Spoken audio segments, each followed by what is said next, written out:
ఈరోజు నమస్తే తెలంగాణ పేపర్ చూసుకున్నట్టయితే కరువైంది నీళ్లు అడగద్దు అని చెప్పేసి ప్రభుత్వానికి కొంతమేర వ్యతిరేకంగా రాసిందని చెప్పేసి కూడా చెప్పుకోవచ్చు. రాష్ట్రంలో దుర్భిక్ష పరిస్థితుల నిదర్శనం ఈ చిత్రం. ఈ సమయంలో పొట్టకొచ్చి నిగనిగలాడాల్సిన వరి పైర్లు సాగునీరు లేక పశువులకి మేతగా మారుతున్నాయి. వనపర్తి జిల్లా పెద్దమందడి మండలం దొండగుంటపల్లిలో మేకలకు మీదగా మారిన వరి పొలం అని చెప్పేసి ఒక వార్త వేయడం అనేది జరిగింది.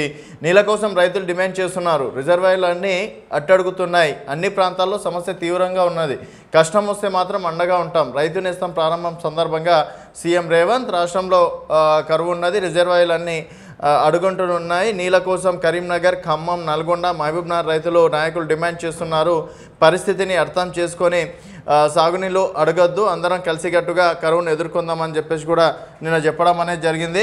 అలాగే రాష్ట్ర వ్యాప్తంగా కరువు ఉన్నదని, సాగునీరు అడగద్దని సీఎం రేవంత్ రెడ్డి రైతులను కోరారు. ఎండాకాలంలో తాగునీటి సమస్యలు రాకుండా చూడాల్సిన అవసరం ఉందన్నారు. బుధవారం ఆయన రైతు నేస్తం కార్యక్రమానికి సచివాలయంలో ఉప ముఖ్యమంత్రి బట్టి విక్రమార్క, రైతులు తుమ్మల నాగేశ్వరరావు, జూపల్లి కృష్ణారావుతో కలిసి ప్రారంభించడం అనేది జరిగింది. సో మొత్తానికి రైతు నేస్త పథకం అనేది నిన్న ప్రారంభించడం అనేది జరిగింది. అయితే ప్రస్తుతం రాష్ట్రంలో కరువు పరిస్థితులు ఉన్నాయని తెలిపారు. సరైన వర్షపాతం లేకపోవడంతో రిజర్వాయర్లో నీళ్లు అడుగుంటూ ఉన్నాయి. అన్ని ప్రాంతాల్లో నీటి సమస్య తీవ్రంగా ఉన్నదని వెల్లడించారు. రిజర్వాయర్ల నుంచి నీళ్లను విడుదల చేయాలని కరీంనగర్, ఖమ్మం, నల్గొండ, మహబూబ్నగర్ రైతుల నాయకులు డిమాండ్ చేస్తున్నారు. జోళ్లు కడగద్దు, స్నానం చేయొద్దు. బెంగళూరులో నీటి వినియోగంపై కాంగ్రెస్ సర్కార్, అది కర్ణాటకలో కూడా నీటి సమస్య తీవ్రంగా అయిపోయింది. దాని తగ్గట్టు ఇక్కడ తెలంగాణలో కూడా రాబోయే రోజుల్లో నీటి సమస్య ఎక్కువగా ఉంటుంది. కరువు ఏర్పడే అవకాశాలు ఉంటాయి. సో ప్రతి ఒక్క నాయకులు సమన్వయంగా ఉండాలి. సో మా ప్రాంతానికి నీళ్ళు కావాలి అని చెప్పేసి ఎవరు డిమాండ్ కూడా చెయ్యొద్దు. సో ప్రతి ఒక్కరూ విజయవంతంగా ఈ కరువుని ఎదుర్కొందాం అని చెప్పేసి కూడా నిన్న రైతు నేస్త కార్యక్రమం ప్రారంభించడం అనేది జరిగింది. ఆ కార్యక్రమంలో సీఎం రేవంత్ రెడ్డి గారు చెప్పడం అనేది జరిగింది. సో ఇక్కడ దాని పక్కన ఇంకో వార్త ఏంటంటే, శాతగానోడివి ఎందుకు వచ్చినావు, ఎల్ఆర్ఎస్పై ప్రభుత్వ మోసాన్ని నిరసిస్తూ దేవరకొండ బస్టాండ్ ఆవరణలో బుధవారం బీఆర్ఎస్ ఆధ్వర్యంలో నిర్వహించిన ధర్నాల్లో మాట్లాడుతున్న రైతు సింగం పర్వతాలు మోసం చేసి ఓట్లు వేయించుకున్నాడు. ఇప్పుడు రైతు గొంతు మీద కత్తి పెడతారా, ఒడ్డున ఉన్నప్పుడు మీ పుణ్యమన్నాడు, ఒడ్డెక్కినాక నేనే పటేల్ అంటున్నాడు. కాంగ్రెస్ వాళ్ళు వచ్చినాక అన్ని మోసాలే. రైతు బంధు ఇస్తానని ఎందుకు ఇవ్వలే, ఇస్తామన్న తులం బంగారం ఏమే, నువ్వు చేయకుండా కేసీఆర్ని అంటావా. బీఆర్ఎస్ ధర్నాలో నిప్పులు చెరిగిన రైతు ఆసక్తిగా విన్న ప్రజలు దద్దరిల్లిన ధర్నా. చెప్పినవన్నీ ఇయ్యకుండా కేసీఆర్ మోసం చేసిండు, బ్రిడ్జి కూలిపోయింది, భూములు ఆక్రమించుకుంటుండ్రని పుకార్లు చేస్తుండ్రు. ఇవాళ మోసాలు ఎందుకు మోసాలు చేస్తుంది నీ చేతగాని దానికి ఎవరు నమ్మరని చెప్పేసి కూడా నిన్న ఎల్ఆర్ఎస్ ధర్నా సందర్భంగా చెప్పడం అనేది జరిగింది. సో ఇంకొక వార్త చూసుకున్నట్టయితే సేమ్ ఎల్ఆర్ఎస్ గురించి ఇక్కడ వార్త. అలాగే బీఆర్ఎస్ టికెట్ నాకే అని చెప్పేసి, ఇప్పటికే బీఆర్ఎస్లో ఎవరు పోటీ చేయట్లేదు అని చెప్పేసి వార్తలు వస్తున్నాయి వేరే ఛానళ్ళలో కావచ్చు, వేరే పత్రికల్లో. ఇక నమస్తే తెలంగాణలో మాత్రం పోటీ పడుతున్నారు. బీఆర్ఎస్ టికెట్ నాకే అభ్యర్థులు పోటీ పడుతున్నారు అని చెప్పేసి కూడా ఇక్కడ వార్త వేయడం అనేది జరిగింది. సో నమస్తే తెలంగాణలో ఈ వార్త ఏ విధంగా ఉందనేది ఒకసారి చూద్దాం. బీఆర్ఎస్ టికెట్ నాకే, లోక్సభ టికెట్ కోసం పెరుగుతున్న ఒత్తిడి, ఇప్పటికీ 5 స్థానాలకు అభ్యర్థుల ప్రకటన, మరో 12 స్థానాల కోసం ఆశావుల క్యూ. కాంగ్రెస్ బీజేపీపై ప్రజల్లో అసహనం వల్లే అభ్యర్థుల ఎంపికపై పార్టీ నేతల్లో కేసీఆర్ ఆరా, తెలంగాణ గలాన్ని వినిపించే వారి కోసం గాలింపు అని చెప్పేసి ఇక్కడ వార్త వేయడం అనేది జరిగింది.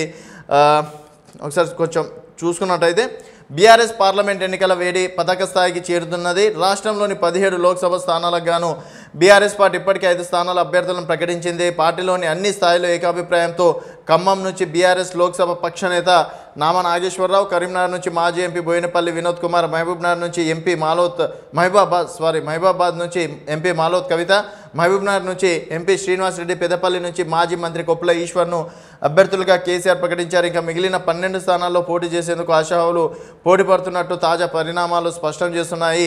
లోక్సభ ఎన్నికల్లో పోటీ చేసే అభ్యర్థులు ఎవరుంటే బాగుంటుందన్న అంశంపై ఇప్పటికే 2-3 దశల్లో పోచారం శ్రీనివాసరెడ్డి, సిరికొండ మధుసూదనాచారి, మాజీ మంత్రులు హరీష్ రావు, కడియం శ్రీహరి, నిరంజన్ రెడ్డి, జగదీష్ రెడ్డి, శ్రీనివాస్ గౌడ్, తలసాని శ్రీనివాస్ యాదవ్, మల్లారెడ్డి, సబితా ఇంద్రారెడ్డి సహా పార్టీ నేతలందరూ ఎంపీలు, ఎమ్మెల్సీలు, మాజీ ఎమ్మెల్యేలు, స్థానిక సంస్థల ప్రజాప్రతినిధులు అన్ని స్థాయిల పార్టీ ప్రతినిధులతో ఆరా తీశారు.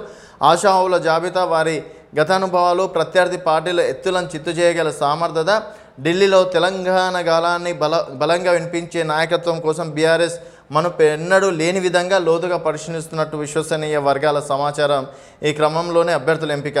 సో ఇక్కడ చూసుకున్నట్టయితే మనుపొన్నడు ఎప్పుడు లేని విధంగా ఆశావుల కోసం చూస్తుందని చెప్పేసి చాలా క్లారిటీగా నమస్తే తెలంగాణ పేపర్లోనే వేశారు. ఇదే పని అసెంబ్లీ ఎన్నికల్లో గనక చేసినుంటే ఈరోజు బీఆర్ఎస్ పార్టీ గెలిచేదేమో. బీఆర్ఎస్ చేసిన కేసీఆర్ గారు చేసిన 2 తప్పులు ఏంటంటే తెలంగాణ అంశాన్ని బలంగా పార్లమెంట్లో వినిపించేందుకు అభ్యర్థుల కోసం వేట అని చెప్పేసి ఇక్కడ వేశారు కదా. మరి ఆ తెలంగాణ అస్తిత్వాన్ని లేకుండా బీఆర్ఎస్ పార్టీ నామకరణం చేసి దేశవ్యాప్తంగా నేను మోడీ మెడల్ వంచుతా, దేశంలో భూకంపం సృష్టిస్తా అని చెప్పేసి పెద్ద పెద్ద మాటలు చెప్పినటువంటి కేసీఆర్ గారు ఈరోజు దేశంలో ఎక్కడ అంటే మహారాష్ట్రలో కావచ్చు, ఆంధ్రప్రదేశ్లో కావచ్చు, బీహార్లో కావచ్చు ఇచ్చిన పదవులకు వాళ్ళు రాజీనామా చేసి మళ్ళీ వాళ్ళ పనులు చేసుకుంటున్నారు. ఇక్కడ కూడా ఎమ్మెల్యేలు ఉంటారో ఎప్పుడు కాంగ్రెస్లోకి జంప్ అవుతారో అని చెప్పేసి కూడా ప్రతిరోజు బిక్కుబిక్కుమంటూ గడిపే పరిస్థితి ఈరోజు బీఆర్ఎస్ పార్టీది. ప్రస్తుతం ఉన్న సర్వే ప్రకారం 2 నుంచి 3 స్థానాలు గెలిస్తే మహా ఎక్కువ అని చెప్పేసి అంటున్నారు. మరి చూడాలి రాబోయే రోజుల్లో బీఆర్ఎస్ పార్టీ పరిస్థితి ఏ విధంగా ఉంటుందనేది వేచి చూడాల్సిన విషయం. అలాగే ఇంకోటి చూసుకున్నట్టయితే ఇక్కడ ఇంట్రెస్టింగ్ టాపిక్ వచ్చేసి రాహుల్కి రేవంత్ మోసం అని హరీష్ రావు గారు నిన్న ఒక స్టేట్మెంట్ ఇవ్వడం అనేది జరిగింది. రాహుల్కు రేవంత్ మోసం, కాంగ్రెస్ గెలవదని ఆయనే చెప్పేశారు. మోడీ ఆశీస్సుల కోసం సీఎం తాపత్రయం, వైట్ పేపర్ అంటూ బీజేపీకి లవ్ లెటర్స్. బీజేపీ నేతలు రేవంత్ను పొగుడుతున్నారు. వచ్చే ఎన్నికలు రెఫరెండం అంటున్న రేవంత్ వ్యాఖ్యలను స్వాగతిస్తున్నాం. రైతులకు ఇచ్చిన ఒక్క హామీని కాంగ్రెస్ నెరవేర్చలే. వృద్ధులకు 1 నెల పింఛన్ ఎగ్గొట్టారు. 30 లక్షల మందికైనా ఉచిత విద్యుత్. మీడియాతో ఇష్టగోష్ఠిలో హరీష్ రావు గారు చెప్పడం అనేది జరిగింది. సో ముఖ్యమంత్రి రేవంత్ రెడ్డి ప్రజలనే కాకుండా రాహుల్ గాంధీ, సోనియా గాంధీని సైతం మోసం చేశారని బీఆర్ఎస్ సీనియర్ నేత మాజీ మంత్రి హరీష్ రావు విమర్శించారు. గుజరాత్ మోడల్ ఫెయిల్యూర్ అని రాహుల్ అంటుంటే అదే కావాలని రేవంత్ అంటున్నారని ఎద్దేవా చేశారు. మోదీ మళ్ళీ ప్రధాని కావడం పక్కా అని రేవంత్ వాక్యాలను బట్టి తెలుస్తుందని, దీనిని బట్టి కాంగ్రెస్ గెలిచే పరిస్థితి లేదని చెప్పగానే చెప్పేశారని పేర్కొన్నారు. రాహుల్ గాంధీ, సోనియా గాంధీ ఆశీస్సుల కంటే మోదీ ఆశీస్సుల కోసమే రేవంత్ ఎక్కువగా తాపత్రయపడుతున్నారని చెప్పారు. బుధవారం తెలంగాణ భవన్లో మీడియాలో ఇష్టగోష్ఠితో మాట్లాడుతూ హరీష్ ఈ వాక్యాలు చేశారు. పార్లమెంట్ ఎన్నికలు రేవంత్ రెడ్డి రెఫరెండం అండాన్ని స్వాగతిస్తున్నట్టు చెప్పారు. ఇచ్చిన హామీల్లో అనేకం అమలు చేయలేదని, చేస్తున్న వాటిని షరతులు అంటూ ప్రజలను మోసం చేస్తున్నారని ధ్వజమెత్తారు. రేవంత్ రెడ్డి తన 100 రోజుల పాలనలో వైట్ పేపర్, బ్లాక్ పేపర్ అంటూ బీజేపీకి లవ్ లెటర్ రాశారని విమర్శించారు.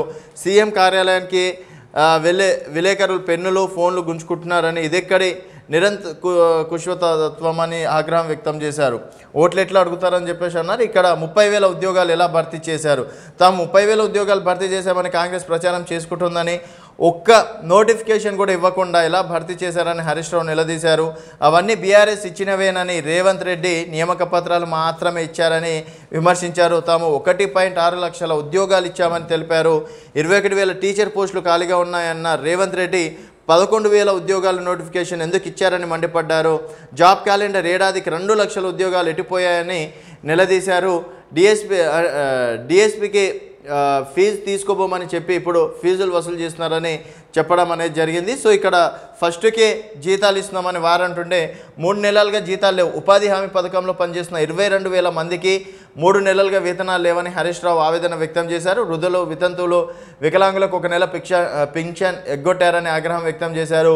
పేదల కోసం ఉద్దేశించిన CMRFను ఆపారని, 60,000కు పైగా దరఖాస్తులు పెండింగ్లో ఉన్నాయని తెలిపారు. తమపై కోపంతో రైతులను ఇబ్బంది పెట్టవద్దని కోరారు. పోలవరం కట్టింది కేంద్రమేనని, వరదల్లో దాని డయాఫ్రంట్ వాల్, కాఫర్ డ్యామ్ కొట్టుకుపోయానని పేర్కొన్నారు. 5 ఏళ్లైనా పోలవరంపై NDSA నివేదిక రాలేదు. కాళేశ్వరం ప్రాజెక్టుకు మాత్రం 2 రోజుల్లోనే రిపోర్ట్ ఎలా సాధ్యమని చెప్పడం అనేది జరిగింది. సో ఇక్కడ చూసుకున్నట్టయితే రాహుల్ గాంధీని రేవంత్ రెడ్డి మోసం చేస్తున్నారు.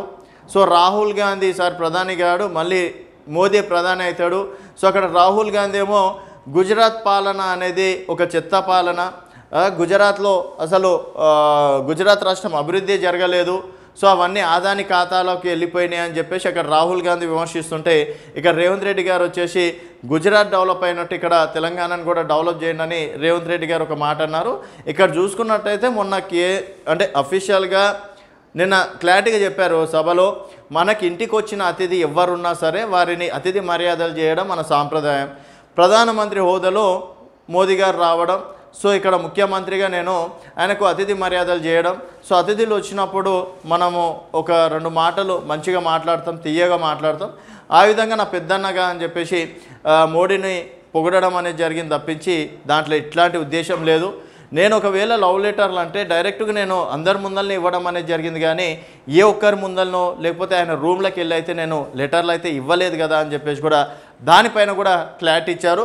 సో రాహుల్ గాంధీకి నిజంగా రేవంత్ రెడ్డి మోసం చేస్తున్నారా అనే వ్యాఖ్యలపై మీరు ఏ విధంగా సమర్థిస్తారనేది మీ అభిప్రాయాలని కింద కామెంట్ రూపంలో తెలియజేయండి.